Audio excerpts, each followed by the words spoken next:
काय मग मंडळी, मस्त असा कुरकुरीत आवाज येतो आहे ना. तर आज आपण चना कोळीवडा बनवणार आहोत आणि तो पण हॉटेलच्या स्टाईलने आणि चवीने खाऊ. ह्या चॅनलवर वेगवेगळ्या रेसिपी तुम्हाला बघायला मिळणार आहेत आणि तुम्ही चॅनलला व्हिजिट करून त्या सर्व रेसिपींचा आस्वाद घ्यावा. असो, रेसिपीला सुरुवात करू. इथे मी रात्रभर भिजवलेले काबुली चणे शिजायला टाकत आहे. कुकरमध्ये चणे घेतले, धुवून घेतलेले आहेत. त्यामध्ये थोडीशी हळद आणि चवीनुसार मीठ टाकलं. थोडं पाणी टाकून कुकरला 2 शिट्ट्या काढून घ्यायच्या आहेत. कुकर थंड करून झाल्यानंतर चणे शिजले आहेत का हे बघायचं. तर हे बघा, अगदी व्यवस्थित चणे शिजले आहेत है ना.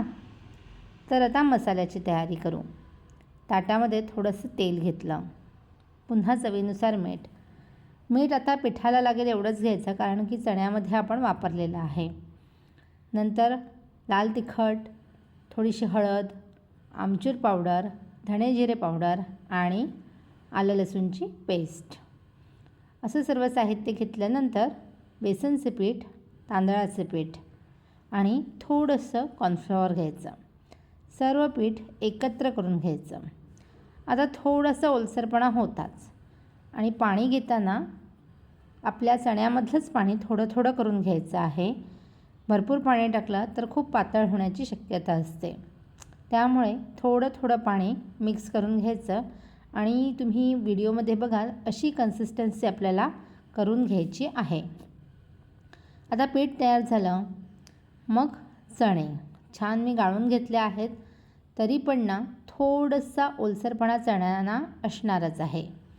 तर छान सर्व व्यवस्थित कालवून घ्यायचं. आणि आता मला थोडंसं पीठ कमी वाटलं म्हणून 1 चमचा बेसन मी इथं वापरलेलं आहे. तर अशा पद्धतीने सर्व साहित्य कालवून घेतलं. प्रत्येक चण्याचं कोटिंग झालेलं आहे असं जेव्हा मला वाटलं तेव्हा मी थांबले आहे. तेल छान गरम करून घ्यायचं पॅनवर. शक्यतो पसरट पॅन ठेवायचा, म्हणजे आपल्याला सोडायला आणि त्यांना शिजायला छान मिळतं. तर असे 1-1, 2-2 असे चणे सोडून घ्यायचे. थोडंसं हेक्टिक काम आहे, पण एंड रिझल्ट खूप छान असतो. तर अशा पद्धतीने हे चणे मी सोडून घेतलेले आहेत आणि छान मध्यम आकाराच्या गॅसवर आपल्याला हे तळून घ्यायचे आहेत. आता मध्यम आकाराचा गॅस का, तर गॅस जर स्लो असेल तर पदार्थ पटकन शेकत नाही आणि तेलकट होतो, आणि गॅस एकदम फास्ट असेल तर पदार्थ आतून शिजत नाही आणि करपतो. त्यामुळे तळणी करताना मध्यम आकाराचा गॅस ठेवायचा. त्यामध्ये मी थोड्याशा हिरव्या मिरच्या आणि लसूणसुद्धा सोडलेली आहे. तर अशा पद्धतीने मी 1 ते 2 घाणे तयार करून घेतले आहेत. हा दुसरा घाणा तयार झाला, त्याची व्हिडिओ स्किप झालेली आहे. तर मी काय केलं, दुसऱ्या घाण्याचे चणे तसेच ठेवले आणि पहिले काढलेले चणे त्यामध्ये सोडून डबल फ्राय करून घेतलेलं आहे.